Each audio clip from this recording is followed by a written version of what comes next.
What's it like being here? I don't know. It's pretty surreal. Yeah? It's very charming. Super cute, right? Yeah, this is very cute.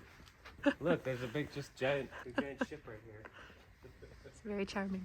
We took a road trip with our nervous dog Kimmy. Oh, hey Kimmy, in April to see the tulip fields in the Netherlands. But it wasn't our only reason for going there. The Netherlands, or Holland as she usually called it, is also where my grandmother lived until she was a teenager. This was our first time back there since she passed away last year, and visiting a place where you have a personal connection is very different from the kind of travel we're used to doing.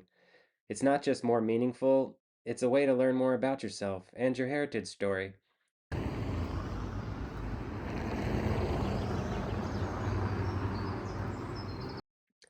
Our journey started in Utrecht, which is where my grandmother was born.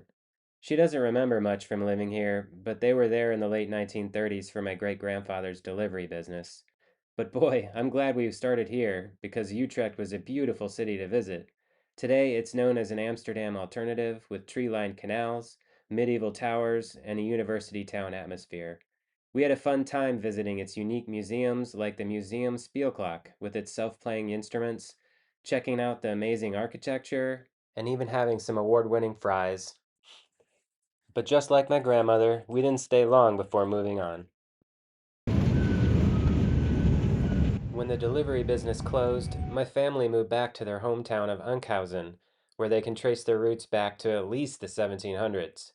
For proof of this, my great uncle still has our 7 foot long Dutch family tree on display as well. This port city on the edge of the former Zuiderzee used to be one of the most influential cities in the country during the Middle Ages, and actually the Dutch Golden Age as well, but now it's just a quiet historical city. Before she passed, my grandmother told us a few stories about her childhood in Enkhuizen. Her earliest memories were of living in a gated community not far from the train station, actually. It was enclosed by high fences and shrubs, with beautiful landscaping. It felt modern, structured, and safe. It truly was ahead of its time. Her grandfather knew the people on the board of this development and had used his influence to get them a residence there. She described that life at that time was pretty good for their family. And for a while, life felt stable. But it wouldn't last, unfortunately, as the Netherlands was quickly overwhelmed and occupied by Germany in 1940. That's one on the top. One of the most painful stories she shared was about her uncle, who had become the first casualty from Enkhuizen in World War II. During an air raid by the British looking to disrupt German controlled ships, some of the bombs missed their target and landed in residential areas. My cousin was outside playing at this time, and my uncle instinctively jumped to protect her.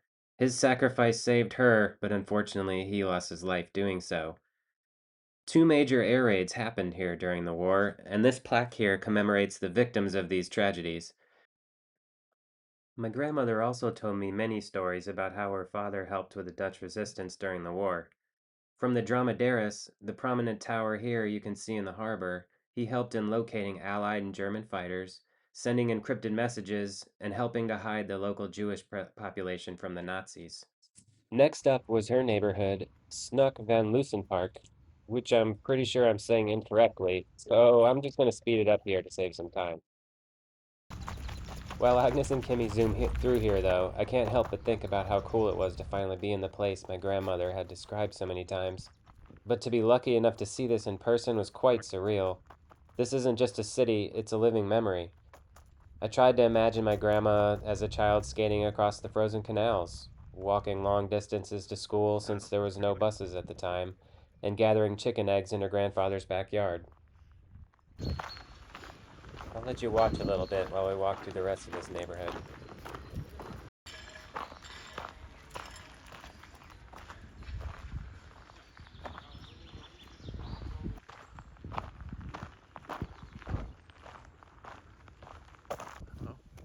Okay, thank you for your patience. We've made it to my grandmother's home finally. This duplex, well, actually fourplex because there are 2 units on the other side as well, had 5 kids in my grandmother's household and 6 next door.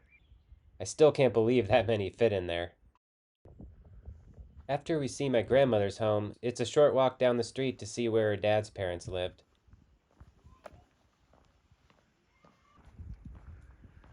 I doubt this was here when my grandma lived here, but it's still pretty cool. We made it to my grandparents' house, and I'm mostly just stunned they had bees and chickens back there. It must have been nice to be so close to their grandchildren, though.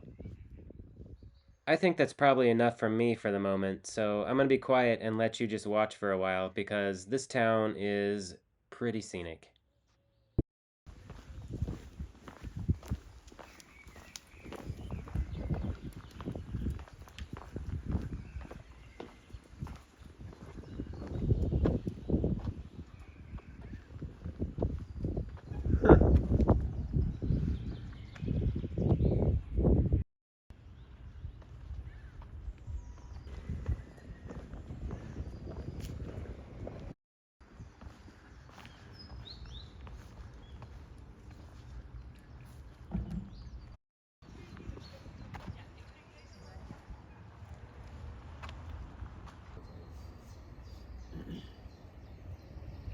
This explains why my grandma lived on the intercoastal in Florida. It's like the exact same, but warmer.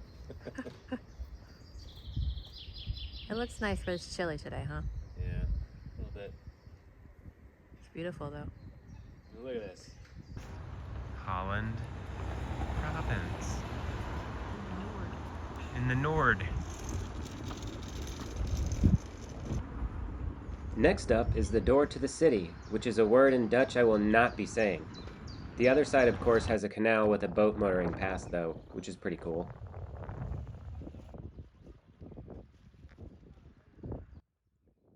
Let's hear a fun fact from the nerd inside the monument. My grandma said at the end of World War II, she remembers American Jeeps coming right through here to celebrate.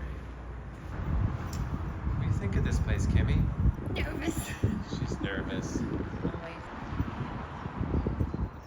Should we imagine that we just won World War II and we're walking through celebrating with orange streamers and American flags? No? Alright. Wait. Phrase of exclamation. F hearts are. Marched right through here, you guys.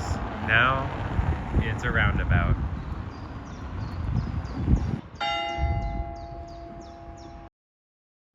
Just down the street from here lived my grandmother's other grandparents. They owned a local cigar shop, which I didn't verify but assume was next door. After this, we explored the rest of this cute Dutch town.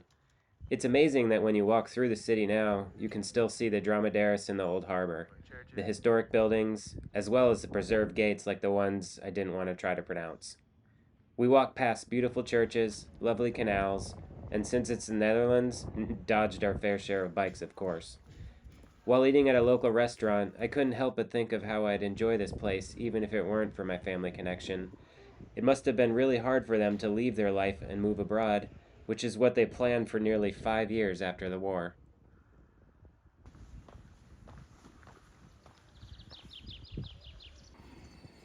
While they were waiting for their visas, they moved 12 miles away to Hoorn, which was our next stop. It was another lovely Dutch seaside town, and I again imagine what it was like to be her after the war, riding her bike along the waterway to visit her grandparents. They weren't in Hoorn long, though, as they soon boarded the Queen Elizabeth at Hope van Holland. They were heading for a new life in America, but never leaving their Dutch heritage behind.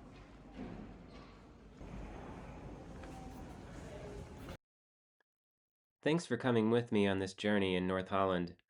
I did quite a bit of imagining in this video, but let me end with what my grandmother had to say about leaving her life there behind. I'm very appreciative to my parents for giving us the opportunity for what they believed in, giving us a better life. They sacrificed so much for us. Dad was very courageous to make such a move with his family, and he did. We all survived and made something of ourselves. Mom gave up a lot to make this big move, too.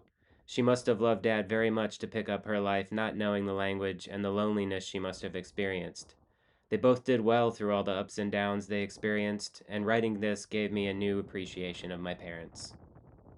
We agree, Grandma. Doing this gave us a new appreciation for you as well.